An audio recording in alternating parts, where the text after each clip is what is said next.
আসসালামু আলাইকুম, সবাইকে স্বাগতম। আইসিটি বিষয়ের লজিক গেট সম্পর্কিত আইডিয়াল স্কুল অ্যান্ড কলেজে যে টেস্ট পরীক্ষার প্রশ্নটি এসেছিল, ওই প্রশ্নটি সঠিক সমাধানের জন্য তোমাদের সাথে আছি আমি মোহাম্মদ সিরাজুল ইসলাম।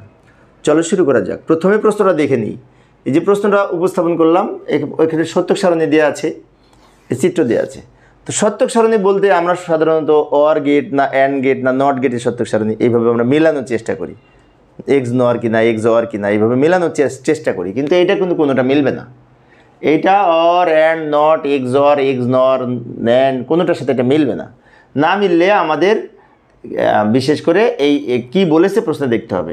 এই যে গ নাম্বারে বলেছে এক্স এর মান লেখো এবং সরল করো। তার মানে কি এখানে এক্স এর মান বের করতে বলেছে এবং সরল করতে বলেছে, সেজন্য এটা অর অ্যান্ড নট কোনোটার সাথে মিলবে না। না মিললে সমস্যা নেই।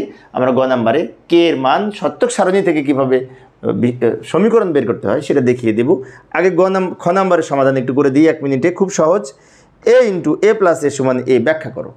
তো এইখানে আমরা জানি যে এই যে বুলিয়ান অ্যালজেব্রার এর মধ্যে দুই ধরনের ফাংশন আছে। একটি হচ্ছে অর যোগ, আরটা হচ্ছে অ্যান্ড গুণ। তাহলে অর অপারেশন ব্র্যাকেটের মধ্যে আর এখানে গুণ মানে কি অ্যান্ড অপারেশন মিলে প্রয়োগ করে এটা করা হয়েছে। এটা সমান এ হবে। কিভাবে হবে? আমরা এটা বাম পক্ষটা তুলে নিলাম। এখন এ প্লাস এ কিন্তু একটা এটা অর অপারেশনের ব্যবহার করে আমি পেয়েছি, আর এ রেখে দিলাম। আবার এ আর এ গুণ করে অ্যান্ড অপারেশন অনুযায়ী একটা এ হবে। এই যে এ আর এ গুণ করে একটা, আমরা জানি এ প্লাস এ সমান এ, তাই এটার মানে এ লিখেছি। আর এ আর এ গুণ করে এ, তাই এটার মানে এ লিখেছি। তার প্রমাণিত হয়েছে, এ মিলে গেছে, তাই না? সুতরাং এইটা সমান এইটা প্রমাণিত। এইভাবে খ নাম্বার লিখতে পারে। ছোটো ছোটো প্রশ্ন আসতে পারে অনেক সময়। এবার সেই কে এর মান বের করব। সত্যক সারণী থেকে আমরা কিভাবে ফাংশন বের করব সেটা এখন দেখাবো আমি। এটা থেকে ভালো করে লক্ষ্য করি। সত্যক সারণীটা অঙ্কন করে নিলাম, আমরাও খাতায় অঙ্কন করে নিব, তাহলে সুবিধা হবে। আমি ডান দিকে, এখানে জায়গা নেই, ডান দিকে অঙ্কন করে দেখাচ্ছি। তোমরা নিচে অঙ্কন করবে, নিচে লিখবে। কে এর মান বের করব, তাই না?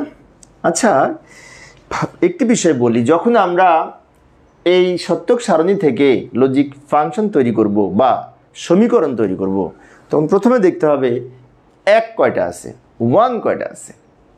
এখানে একটা এক, এখানে একটা এক, এখানে একটা এক। মানে কি একই রাশিতে তিনটা, একই সারিতে তিনটা রাশি হবে। এর জন্য একটা রাশি, এর জন্য একটা রাশি, এর জন্য একটা রাশি। ভালো করে লক্ষ্য করি। প্রথমে এর বাম দিকে আসি, দুইটাই শূন্য। তার মানে কি আমরা এক্স আর ওয়াই দুইটার উপরে নট দিব। এখন একটা কথা আছে, এক্স আর ওয়াইয়ের মাঝখানে প্লাস দিব না ইন্টু দিব। পাশাপাশিগুলো লেখার জন্য ইন্টু দিব, অ্যান্ড দিব। যেমন এই যে এ আর বি পাশাপাশি রেখে তার উপরে কি দিলাম, নট দিলাম। নট কেন দিলাম? এই যে শূন্য আছে সেই জন্য। তাহলে এখানে কিন্তু ইন্টু হয়েছে, সেজন্য পাশাপাশি থাকলে ইন্টু হবে। এবার আমরা যখন এই 100 আবার এটা লিখব। এখন এই 100 যখন এটা লিখব, তখন তো আমরা নিচের ধাপে চলে আসছি। তো নিচের ধাপ চেঞ্জ করার জন্য এখানে প্লাস দিব, খেয়াল রাখতে হবে কিন্তু। এবার এই ওয়ানের বাম পাশে এসে এখানে ওয়ান, এখানে জিরো। ওয়ান মানে কি এক্স, আর জিরো মানে ওয়াই নট। এক্সের নিচে যেহেতু ওয়াই, তাই এক্স হবে। আর ওয়াইয়ের নিচে যেহেতু জিরো, তাই ওয়াই নট হবে। জিরো থাকলে নট হবে। তাহলে এটাও কিন্তু শেষ। আবার আমরা ধাপ চেঞ্জ করে নিচে আসার জন্য আবার প্লাস দিব। প্লাস দিয়ে আবার নিচের ধাপেরটা লিখব। তো নিচের ধাপে এই ওয়ান সোজা দুইটাই কিন্তু ওয়ান, মানে কি এক্স ওয়াই হবে, নট হবে না। এটা হলো। এখন আমাদের গ নাম্বার প্রশ্নে বলেছিল কে এর মানকে সরলীকরণ করে একটা মান বের করতে। তো আমরা কে টোটাল মান পেলাম এটাকে সরলীকরণ করে ছোট করব লজিক ফাংশন সরলীকরণের নিয়ম অনুযায়ী। আচ্ছা, আমরা খুব সহজেই করতে পারি। এখানে ওয়াই নট, এখানে ওয়াই নট, দুটো থেকে কিন্তু ওয়াই নট কমন নেওয়া যায় মনে হয়। দেখি, ওয়াই নট কমন নিয়ে যদি নিতে চাই, তাহলে এখান থেকে এক্স নট প্লাস এক্স থাকে। দারুণ, এক্স নট প্লাস এক্স থাকে ওয়াই নট চলে আসলে, তাই না? প্লাস এক্স ওয়াই থেকে যায়। আমি আবারও বলছি, এখানে ওয়াই নট, এখানে ওয়াই নট কমন নিলে এখানে এক্স নট পড়ে থাকে, প্লাস এখানে এক্স থাকে। এখানে এক্স প্লাস এক্স নটে কিন্তু ওয়ান, এটা তোমরা জানি। তাহলে আমরা এখানে লিখতে পারি এই যে এক্স এ নট প্লাস এ সমান যদি ওয়ান হয়, তো এটার মানে ওয়ান হবে।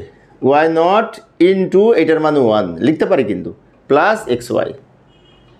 এবার y naught plus x y. এখন অনেক শিক্ষার্থীর মনে হতে পারে যে এই লাইন থেকে সরাসরি এই লাইনে আসতে পারতাম না। হ্যাঁ পারতে, কিন্তু 3 মার্কসের প্রশ্ন তো আমরা একটু বড় করে করি না। সেজন্য আমি একটু বিস্তারিত করাচ্ছি, ধাপে ধাপে করলে বোঝা যায় ভালো। এখন এইখানে অনেক শিক্ষার্থী ভাবতে পারে যে এখানেই মানে উত্তর, কিন্তু আরেকটু করা যায়। সেটি হচ্ছে আমাদের a প্লাস বিসির একটা সূত্র আছে বিভাজন উপপাদ্যের ক্ষেত্রে, a প্লাস বিসি সমান a plus B into a plus সি। তো এটা যদি a ধরি, এটা যদি b ধরি, এটা যদি c ধরি, তাহলে কিন্তু a প্লাস বিসি। তো a প্লাস বিসির সূত্রের নিয়ম হচ্ছে এটা প্লাস এইটা ইন্টু এইটা প্লাস এইটা। তাহলে লিখি এইটা প্লাস এইটা প্রথমটা ইন্টু এইটা প্লাস এই শেষেরটা। আমি আবারও বলছি, এইটার সাথে একবার এটা যোগ, এটার সাথে একবার এটা যোগ, এ প্লাস বি ইন্টু এ প্লাস সি, এ প্লাস বিসি সূত্র অনুযায়ী এটা পেলাম। আচ্ছা, এখন এটা কেন করলাম? এখানে আরেকটু ছোটো হবে, এই যে এখানে কিন্তু 1 পাবো। এটা যদি 1 হয় তাহলে আবার লিখতে পারি y naught plus x into এটার মান 1, এটাকে 1 দিয়ে গুণ করলে এটাই হবে এবং এটাই উত্তর, ওয়াই নট প্লাস এক্স। আবার আমরা ঘুরাই এক্স প্লাস ওয়াই নট লিখতে পারি, এক্সটা আগে লিখতে পারি, ইচ্ছে করলে এক্সটা আগে লিখতে পারি, সাজিয়ে নিতে পারি একটু, এটা করা যায়, এটাই উত্তর। আচ্ছা, আবার আমরা উদ্দীপকে ফিরে যাব। উদ্দীপকের ঘতে কি বলেছে? চিত্র 2-এর নির্দেশিত গেটটি এক্স নর গেট সমতুল্য বাস্তবায়ন করো। ভালো করে লক্ষ্য করি, এই চিত্র এখানে কিন্তু চিত্র এক, ভালো করে এটাও এক, এটাও এক, কিন্তু এটা সারণী এক, আর এটা চিত্র এক। আমাদের বলেছে চিত্র এক দিয়ে এক্স নর বাস্তবায়ন করতে। চিত্র একটা কোন গেট? নর গেট, অরের সাথে নর যুক্ত করে নর গেট। তো নর গেট দ্বারা এক্স নর বাস্তবায়ন করতে হবে। আমি অবশ্যই এটা সম্ভবত কোনটার জন্য ওই নটরডেম কলেজে প্রশ্নের সমাধানে এটা করাইছিলাম, তারপরে আমি করে দেখাচ্ছি। চিত্র এক নর গেট দ্বারা এক্স নর বাস্তবায়ন করব। নর গেট দ্বারা যদি এক্স নর বাস্তবায়ন করতে হয় তাহলে আমরা উপরে লিখে নিব উত্তর ঘ, নর গেট দ্বারা এক্স নর গেট বাস্তবায়নের ক্ষেত্রে সমীকরণটা এরকম। এক্স নর এর সমীকরণটা এরকম, A X nor B, A X or B তার উপরে নট, এটাকে পড়বো এ এক্স নর বি। এখন এইটার একটা কিন্তু বিভাজন উপপাদ্য আছে, মনে আছে? A B plus A not B not, এটা কিন্তু এটা সূত্র, এটা ওইগুলো অবশ্যই মনে রাখতে হবে। A B plus A not B not, এই সূত্রগুলো মনে রাখতে কিন্তু প্রবলেম হবে। এখন এইটাকে যদি আমরা নর দ্বারা বাস্তবায়ন করতে চাই তাহলে এই ইনটুটাকে প্লাস করতে হবে, তার উপরে নট দিতে হবে, এই ইনটুটাকে প্লাস করতে হবে, তার উপরে নট দিতে হবে, মানে কি দুই দিকে আমরা নট দিতে হবে। নট দিলে একটা দেওয়া যাবে না, ডাবল দিতে হবে। তো এটা এখানে লিখে নিলাম, দুই দিকে ডাবল নট দিলাম। কারণটা কি? ডাবল নট সমান এ, তাই ডাবল নট যে কোনো জায়গায় আমরা দিতে পারি। এবার আমরা এইটা এখানে লিখে নিলাম, একটু আমি লিখে তারপর বোঝাচ্ছি, একটু লিখে তারপর বোঝাচ্ছি, সব লিখে নিলাম, এবার বুঝিয়ে দিচ্ছি। এ বি গুণ ছিল না, গুণটা প্লাস হওয়ার কারণে এ নিচের নটটা ভেঙে 2 খণ্ড হয়েছে, আর উপরের নটটা ইনটেক আছে, কোনো পরিবর্তন করি নাই। এখানে আগেই তো নট অলরেডি ছিল, আর ইনটুর পরিবর্তে প্লাস হওয়ার কারণে এ নিচের নটটা ভেঙে 2 খণ্ড হয়েছে। ডি মর্গ্যানের উপপাদ্য অনুযায়ী উপরের নটটা আছে। এখন এ ডাবল নট সমান যদি এ হয় তাহলে এখানে এ বি ডাবল নট সমান বি, এ ডাবল নট সমান এ, এটা এখানে এ আর বি থাকবে, ডাবল নটে কাটা যায়, তাই না? তাহলে পরের লাইনে কি হবে? এটা যা আছে তাই থাকবে, প্রথমটুকু যা আছে তাই থাকবে। আমি একটু দ্রুত লিখলাম সময় সেভ করার জন্য। প্রথমটুকু যা আছে থাকবে, শেষেরটাই ডাবল নট কাটা যেয়ে উপরের নটটা থেকে যাবে। এখন একটা বিষয়, এইগুলি দ্বারা এবং এইগুলি দ্বারা আমরা নর গেট অঙ্কন করতে পারবো, কারণ প্লাসের উপরে নট আছে। বাট এই প্লাসটার উপরে কিন্তু ফাঁকা, এই লাইন ফাঁকা, ওখানে কিন্তু কোনো নট নাই। তাহলে আমাদের ওইখানেও ডাবল নট দিতে হবে, তা না হলে প্লাসের উপরে নট হবে না। প্লাসের উপরে নট না হলে সেটি নর গেট দ্বারা বাস্তবায়ন করা যাবে না। তাই নর গেট দ্বারা বাস্তবায়ন করতে হলে সবগুলোই নর গেট হতে হবে। তাহলে এটা যদি আমি উপরে প্লাস না দিই তাহলে এটা অর হয়ে থাকবে, তাই উপরে 2টা নট দিতে হবে, একটা দেওয়া যাবে না। এখন এইটা দ্বারা যদি লজিক সার্কিট অঙ্কন করি, লজিক গেট অঙ্কন করি, তাহলে সেটি কিন্তু নর গেট দ্বারা সব বাস্তবায়ন হবে। তো যাই সমাধান করার চেষ্টা করি। আমি এটা লিখে রাখলাম উপরে, কিছুক্ষণ আগে যেটি পেলাম। এখানে এ আর বি 2টি ইনপুট, এ একটা ইনপুট নিলাম, বি একটা ইনপুট নিলাম। প্রথমে কি বলেছে? এ নট। তো এ নট কিন্তু আমরা নট গেট দ্বারা লিখবো না, এটা নর গেট দ্বারা এ নটকে উপস্থাপন করবো। কীভাবে?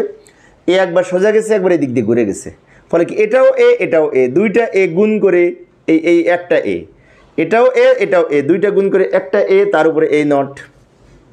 তার মানে এ নটকে নরের মাধ্যমে এইভাবে উপস্থাপন করা যায়। আবার বি নটকে অনুরূপভাবে উপস্থাপন করব। বি একবার এদিক সোজা গেছে, একবার এদিক দিয়ে ঘুরে গেছে। এই যে এটাও বি এটাও বি, দুইটা বি যোগ করে একটা বি, তার উপরে নট। এখন এবার লক্ষ্য করি এ নট আর বি নট কিন্তু যোগ হয়েছে, যোগের উপরে নট পড়েছে, যোগ হয়েছে, যোগের উপরে নট পড়েছে, যোগ করার জন্য অর গেট। আর এই নট মানে কি উপরে এই যে এই নটটা, তাহলে এই টোটাল অংশটা হচ্ছে এইটা, লিখতে পারি। আচ্ছা, এটা পেলাম। এখন এইটার পরে আমরা এইটা আঁকবো, তারপরে যোগের উপরে এটা দিব। এই টোটালটাগুলো শেষে আঁকতে হবে, ছোটো ছোটোগুলো আগে অঙ্কন করে নিতে হবে। আমরা এই ছোটোগুলো অঙ্কন করেছি, তার উপরে এটা অঙ্কন করেছি, এরপরে এইটা। এখানে কিন্তু এ আর বি দুটো যোগ হয়ে তার উপরে নট হয়েছে। তার মানে কি এ একটা লাইন টানবো, বি একটা লাইন টানবো, দুইটা মিলে কিন্তু প্লাস হয়েছে। প্লাস প্লাসের জন্য অর, অরের উপর এই নটটা, তার মানে এটা লিখতে পারি এ প্লাস বি নট, মানে এ নর বি। এ প্লাস বি নটকে আমরা এ নর বি বলতে পারি।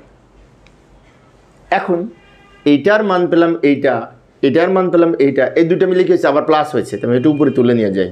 এই দুটো মিলে প্লাস প্লাস, প্লাসের জন্য আবার অর গেট।